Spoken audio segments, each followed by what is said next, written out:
Tốt vì để con thích cái dịch này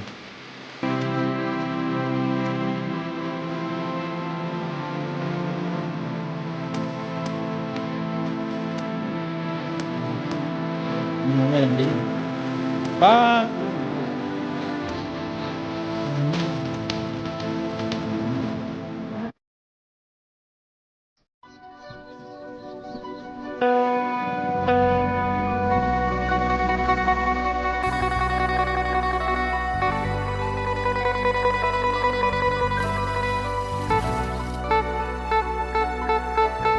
นี่พ่อแม่พี่น้องสบายดี FC เมื่อทุกคนเมื่อนี้เฮากามาอยู่โคกอยู่ป่านะเมื่อนี้เฮาสิเฮาอยู่หากินนะ FC ทุกคนไปหาเฮ็ดบดเนาะมื้อนี้บรรยากาศมื้อนี้ก็เลาะโคกนี่แหละไม่รู้ว่าสิได้บ่หรือว่านั่นเลยนะเดี๋ยวเฮาไปเบิ่งกันเนาะว่าสิเป็นบรรยากาศแบบเลยนะ FC ทุกคนไปมื้อนี้ก็4คนเนาะไปหาเก็บเอาบรรยากาศเด้อ FC เฮ้อพ่อใหญ่แม่ใหญ่ได้เบิ่งนำกันเด้อบัดนี้ตอนนี้มันกำลังย่างไปนะปูนแหละขึ้นโนนพูดแหละไก่เติบได้นี่ก็ได้หาเบิงหาเลาะเบิงนะดอกกระเจียวผักหวานประมาณนี้อาการยามเศร้าๆตะเวนกำลังขึ้น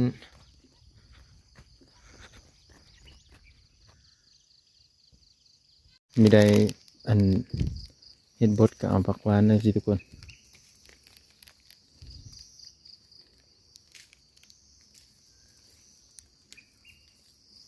เกี่ยวผักหวานป่าก่อนนะกุกใหญ่ๆนี่ไม่มีผลมาเก็บเลยนะ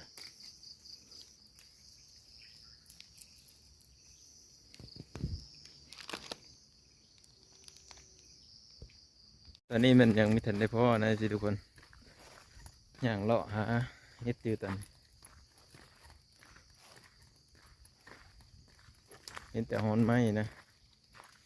พอเฮ็ดเนาะกำลังย่างรอปูนสิพาไปทางข้างพุ่นนะเฮ็ดอันนี้มันคือโบบเบบเมื่อแหละนี่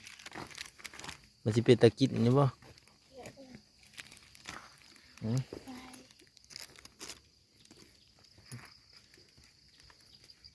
พุ่นบ่ย่างลงพุ่นเลยบ่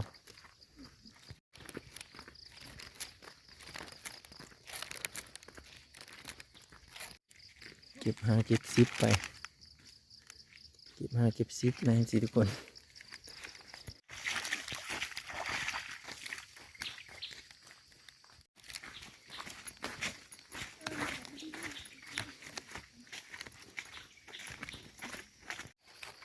นะสิทุกคนตอนนี้มันย่างเลาะมาเรื่อยๆนะ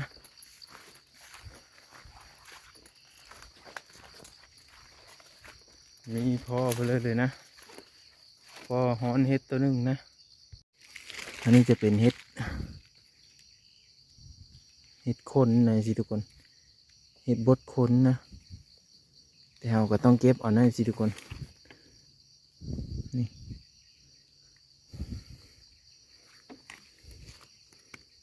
เฮ็ดขาวก็มีแต่มันแก้ได้ตัวนี้เนาะ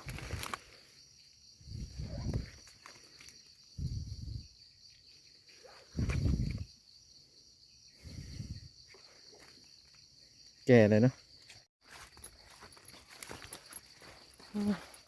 ไม่เคยมาป่าจากเธอนะสิทุกคนเออ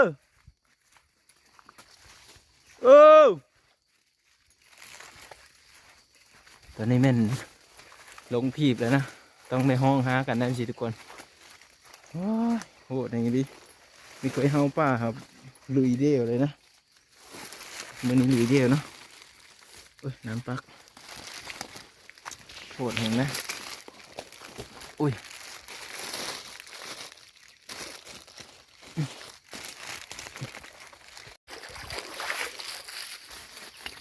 ฮอดโห้ยแล้วตอนนี้ย่างตามแคมโห้ย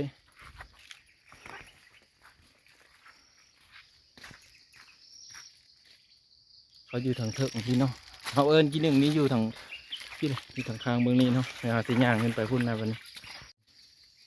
อันนี้มันเป็นโห้ย ก็สิย่างขึ้นไปพูดเรื่อยๆนะสิทุกคนเพราะว่าเขาแยกออกมาเขาก็ย่างมาเรื่อยๆนะโอ้มีไว้นะสิทุกคนลึกแหงนะเขาไม่หูฮ้อนมันนี่หญ้านะหาเห็ดนี่อันนี้เขามาประสบการณ์นะ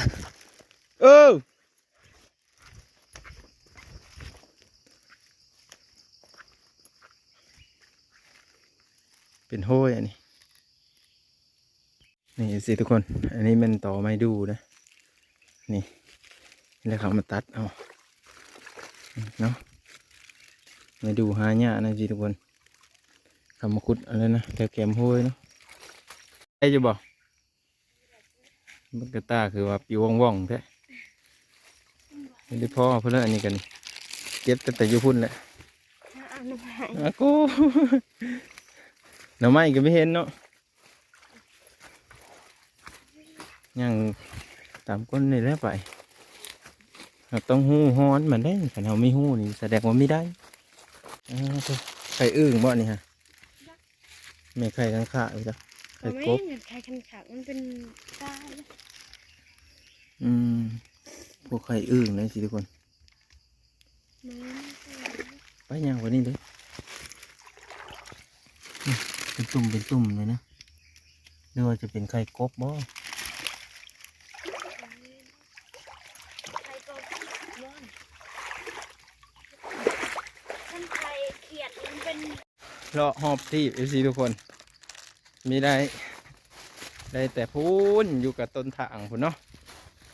อันนี้ก็มาฮอดบอนเขาตัดไม้เป็นเพื่อนแรกแต่ว่า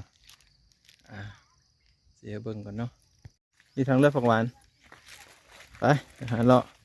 าะกับนายพานลิก้อนบานนี้FCทุกคนนะนายพานเพิ่นว่าเฮ็ดยังมีทันอ้อเพราะฉะนั้นยังมีวันยามมา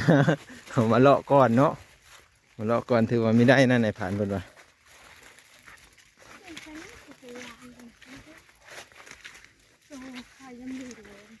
แถวนี้สิวะผักหวานได้ไปเบิ่ง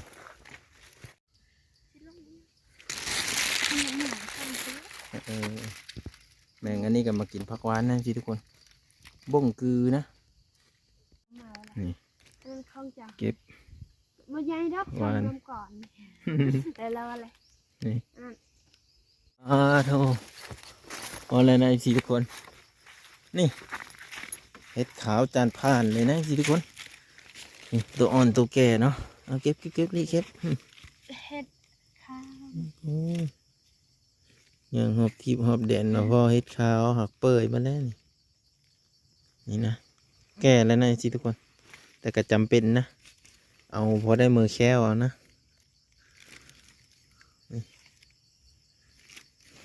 ก็เดี๋ยวเราเปิด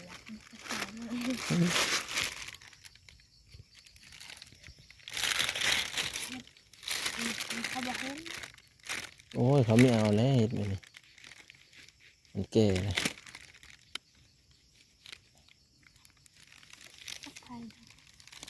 เห็ดยังไงเห็นนะตอนนี้นะสิทุกคนก็ไม่ได้เนาะเห็ดเพื่ออะไรนี่ได้ซ้ำเก้านะเพราะว่ามันไม่ได้แล้วเขากับซีเมอร์นะสิทุกคนเนาะไปพ่อกันว่าเขาสิกินข้าวกินน้ำก็เพื่อเล่นนะสิทุกคนเพราะว่าคนหามันร้ายกว่าเห็ดเนาะไม่แม่นแนวอื่นเนาะเพราะว่าเขาก็ย่างไปเลยนะมันก็ไม่ได้แล้วก็กลับมาให้สิทุกคนเนาะเอากระทงห้องจอกแจ๊กแล้วนะตอนนี้ก็เวลาประมาณ7-8 โมงแล้วนะเคยกินข้าวเช้าแล้ววันแรกไม่ได้กินข้าวเช้าของห้องเลยนะนี่ตอนนี้หาซีเมอร์ก็ได้สิทุกคนเนาะเมื่อเบิ่งนำกันบรรยากาศอยู่ทางพุ่นอีนะลมๆเสื้อกันหลายๆอันนั้นเขาเห็นเลยกับไปเบิ่งนำกันเด้อสิทุกคนพ่อใหญ่แม่ใหญ่ทุกคนทุกท่านเพิ่นได้ทางอึ่งเลยสิทุกคนเห็ดบดนี่เห็ดบดอันนี้ฮะอันเฮานี่มันนี่แม่นเห็ดบดเห็ดผสมเสืออันนี้ของแม่ดำดีนี่ป้าโธ่ลึกเทะนี่ของแม่ดำดีนี่ของแม่แต่เมงไงพี่คนผักหวาน หลายเกิ เกี่ยวน เที่ยว มัน เด้อ ก็จะลอยแห่งหลาย มีรอยก็เต็ม อืม ไปเอามาเลยค่ะ ลิลิจะได้บ่ลิหลังจากแกงเฮ็ดแล้วนะสิทุกคนไปหามาเนาะก็ได้นิดนึงซอยแม่แกงเนาะแซ่บอยู่เห็ดบดเห็ดขาวป่นช่วยกัน FC ทุกคนคักๆเลยนี่ FC ทุกคนเห็ดลมมิดเนาะหลายอย่างนะเนาะมาจากบ้านเหมือนกัน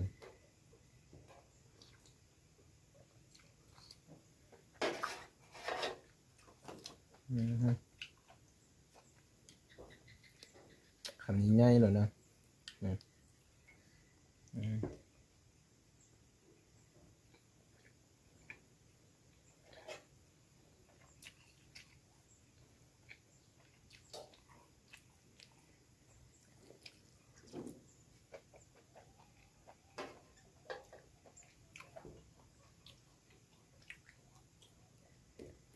หักไลได้ทุกคน